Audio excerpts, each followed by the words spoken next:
আজকে তুমি কি রান্না করতেছো? আজকে 3 রকমের মাছ এখানে। এটা হচ্ছে রূপচাঁদা মাছ, আমার এরকম রান্না করলে ভালো লাগে এই জন্য। এটা হচ্ছে পুকুরের ইয়া মাছ, ওই রুই মাছ। এটা হচ্ছে আর একটা সাগরের মাছ, এটাও রূপচাঁদা মাছ।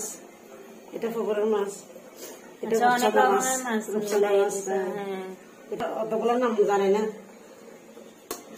4 রকমের মাছ একসাথে রান্না করতেছি এখন, শিম দিয়ে ছোট ছোট আলু দিয়ে। শিম দিছি, ছোট আলু দিছি। সবাই তো আলু দিয়ে রান্না করে, শিম দিয়ে কিন্তু খুব কম মানুষ রান্না করে, কিন্তু আমার আজকে দিছি ওই শিম গুলো অনেক রান্না করলে দিছি। এগুলো খেতে দুর্দান্ত হয়। আরেকদিন রান্না করছি, খাইস নাই রান্নাটা কিরকম হয়েছে সেদিন। শিম দিয়ে আসলে ভালো লাগে, অনেকে কিন্তু খায় না, কিন্তু আসলে একবার ট্রাই করা দরকার, অনেক স্বাদ হয়। কিন্তু একটা ছোট মাছ, এগুলো আমি পেঁয়াজ কেটে রান্না করছি। ছোট ছোট মাছগুলো না।